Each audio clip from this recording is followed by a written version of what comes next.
Nutrisi ruminansia, metabolisme protein pada ruminansia. Untuk bagian pertama, pengertian protein akan dibacakan oleh Zulfikari Ramdhani.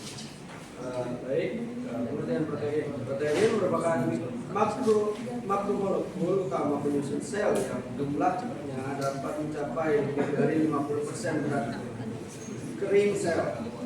Protein tersusun dari rantai asam amino yang saling terikat melalui ikatan peptida dan mengandung unsur karbon, hidrogen, oksigen, nitrogen, serta sedikit sulfur dan fosfor. Jika protein mengalami hidrolisis, maka akan terurai menjadi unit-unit asam amino sebagai penyusun dasarnya. Secara kimia, protein tersusun atas karbon sekitar 51-55%, hidrogen 6,5 sampai 7,8%, oksigen 21 sampai 23,5%, dan nitrogen sekitar 16%, serta sedikit sulfur dan fosfor. Dalam tubuh ternak, protein berperan sebagai penyusun jaringan seperti otot, tulang, kulit, bulu, dan tanduk. Selain itu, protein juga berfungsi sebagai enzim, hormon, antibodi, alat transport seperti hemoglobin, pembentuk membran sel, serta dapat digunakan sebagai sumber energi apabila jumlah berlebih. Selanjutnya akan dibacakan oleh Desti Fitriarsia. Keunikan metabolisme protein pada ruminansia. Ruminansia memiliki kemampuan unik karena dapat bertahan hidup dan berproduksi meskipun pakan tidak mengandung protein sejati dalam jumlah cukup. Hal ini disebabkan oleh adanya mikroorganisme di dalam rumen yang mampu mensintesis protein mikroba. Oleh karena itu, sumber protein utama bagi ternak ruminansia bukan hanya berasal dari protein pakan, tetapi juga dari protein mikroba yang terbentuk di dalam rumen. Proses degradasi protein di rumen. Di dalam rumen, protein pakan akan didegradasi oleh mikroba menjadi peptida dan asam amino. Kemudian, sebagian diubah menjadi amonia atau NH3. Selain dari protein pakan, amonia juga dapat berasal dari hidrolisis urea oleh enzim urease yang dihasilkan mikroba. Amonia ini selanjutnya digunakan oleh mikroba sebagai sumber nitrogen untuk membentuk protein mikroba. Untuk materi selanjutnya akan dibacakan oleh Sula. Sebagian protein pakan yang tidak terdegradasi di rumen disebut protein pipas. Protein mikroba dan protein pipas akan masuk ke ogamasum dan usus halus untuk dicerna oleh enzim pencernaan. Setelah dicerna menjadi asam amino, zat tersebut akan diserap di usus halus dan digunakan untuk pertumbuhan, produksi, serta pemeliharaan tubuh ternak. Materi selanjutnya akan dibacakan oleh Ayuni. Baik, selanjutnya yaitu peran mikroba sebagai sumber protein. Mikroba mengandung protein kasar antara 20-60% dengan kandungan protein bakteri rata-rata sekitar 50%, dan protozoa sekitar 40%. Mikroba menggunakan nitrogen dari protein pakan dan protein nitrogen NPN seperti urea serta hidrogen hasil daur ulang dari tubuh ternak untuk mensintesis protein. Hal ini menunjukkan bahwa protein sangat penting dalam menyediakan protein bagi ternak ruminansia. Materi selanjutnya akan dibacakan oleh Mas Intar. Faktor yang mempengaruhi sintesis protein mikroba. Produksi protein mikroba dipengaruhi oleh ketersediaan energi ATP, ketersediaan karbohidrat, konsentrasi amonia, pH rumen, serta waktu adaptasi mikroba terhadap pakan.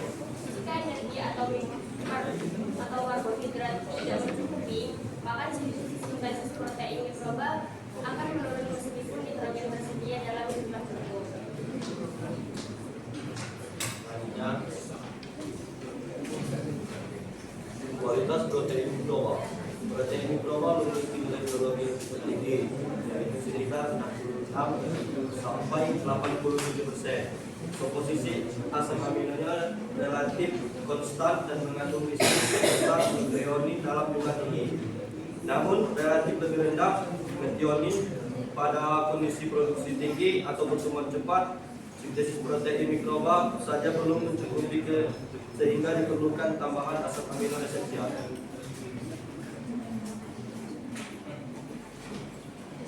Baiklah, selanjutnya yaitu amonia dan fiksasi nitrogen di rumen. Amonia dalam rumen berasal dari degradasi protein pakan, hidrolisis urea dan daur ulang nitrogen. Mikroba memanfaatkan amonia untuk membentuk asam amino melalui bantuan enzim glutamin sintesis atau GS dan glutamat dehidrogenase atau GDH.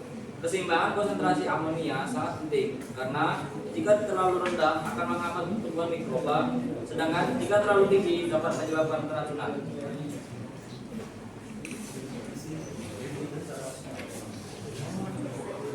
Recycling nitrogen dan keracunan amonia. Nitrogen secara kontinu didaur ulang fermen melalui saliva dan difusi dari darah dalam bentuk urea. Proses ini membantu ternak bertahan pada langsung rendah protein. Namun jika konsentrasi amonia di rumen melebihi 100 mg dan pH meningkat, dapat terjadi keracunan amonia yang berbahaya bagi ternak. Oleh karena itu, keseimbangan antara energi dan nitrogen dalam langsung sangat penting untuk menjaga efisiensi metabolisme protein. Jurnal pembanding berdasarkan review dalam jurnal peternakan Sabana 2025, penggunaan legum sebagai sumber protein pakan berpengaruh langsung terhadap mekanisme metabolisme protein rumenansia yang dijelaskan dalam materi PPT, yaitu proses degradasi protein menjadi NH3, pembentukan protein mikroba, serta keseimbangan RDP dan RUP legum seperti Indigofera, Zolingeriana, Leukemia, Leucocephala, dan Sasbana grandiflora mengandung protein tinggi 20-35% dan tanin moderat yang mampu mengontrol degradasi protein di rumen sehingga konsentrasi NH3 lebih stabil. Sintesis protein mikroba meningkat serta rasio RDP berbanding RUP mendekati kondisi ideal 60/40. Selain itu, legum juga meningkatkan efisiensi fermentasi rumen yang ditandai dengan pH stabil 6-6,3. Peningkatan total VFA terutama propionat serta penurunan produksi metana. Hasil ini memperkuat materi PPT bahwa keseimbangan nitrogen dan energi fermentable sangat menentukan efisiensi metabolisme protein, pemanfaatan nitrogen dan produktivitas sapi perah secara berkelanjutan. Baik, sekian pemaparan materi dari kelompok kami. Kami akan membuka sesi tanya jawab untuk para audien. Persilakan bertanya. Baik, Saudara Rido. Baik, di sini saya dari perwakilan kelompok 1 izin bertanya. Untuk soalnya, mengapa pH rumen itu Indosapura tertinggi? Untuk soalnya itu, mengapa pH rumen itu mempengaruhi pertumbuhan dari protein mikroba? Pembentukan. Selanjutnya, baik, Saudara Tika, silakan. Saya Cika Bianco Seswijaya dari kelompok 5. Pertanyaan adalah, kenapa ternak ruminansia tetap dapat hidup meskipun kekurangan protein sejati? Terima kasih. Baik, persilakan. Kelompok 1 untuk bertanya. Baik, bertanya. Perkenalkan, saya Bunga Elza Firita dari kelompok 4. Pertanyaan saya, bagaimana strategi pemberian pakan agar tidak terjadi keracunan amonia? Baik, terima kasih.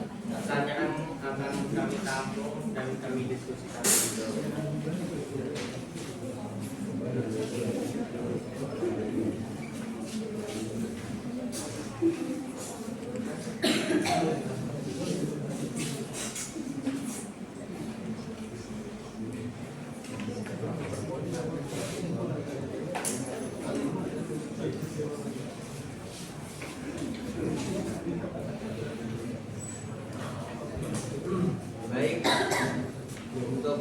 pertanyaan nomor 1.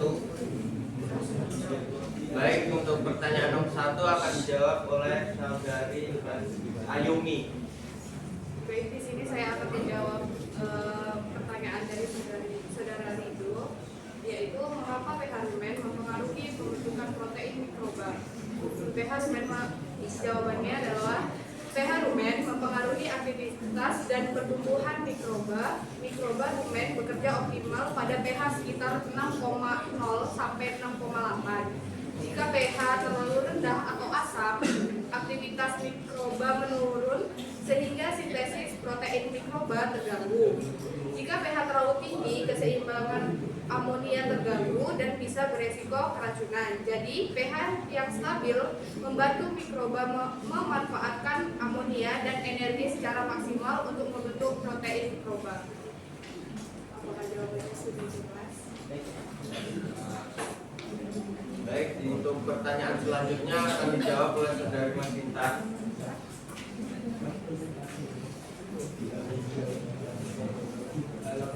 Baiklah, saya akan menjawab pertanyaan dari saudara Cika. Mengapa ruminansia tetap dapat hidup meskipun pakan rendah protein sejati? Jawabannya, karena ruminansia memiliki mikroba di dalam rumen yang mampu mengubah nitrogen non-protein seperti urea menjadi amonia. Menggunakan amonia tersebut untuk membentuk protein mikroba. Protein mikroba inilah yang kemudian dicerna di usus dan menjadi sumber asam amonia bagi ternak. Selain itu juga tubuh ruminansia juga mampu mendaur ulang nitrogen kembali ke rumen. Bagaimana saudari Cika? Apakah sudah jelas? Sudah jelas. Baik, untuk pertanyaan nomor 3 akan saya jawab sendiri selaku moderator. Untuk soalnya, bagaimana strategi pemberian pakan agar tidak terjadi keracunan amonia? Beberapa strategi yang dapat dilakukan adalah: 1. Membersihkan sumber nitrogen seperti urea sesuai dosis dan tidak berlebihan. 2. Menyeimbangkan pemberian nitrogen dengan energi karbohidrat permeabel. 3. Memberikan pakan secara bertahap agar mikroba beradaptasi. 5. Menjaga pH rumen agar tetap stabil. Bagaimana saudara Bunga? Saudari Bunga?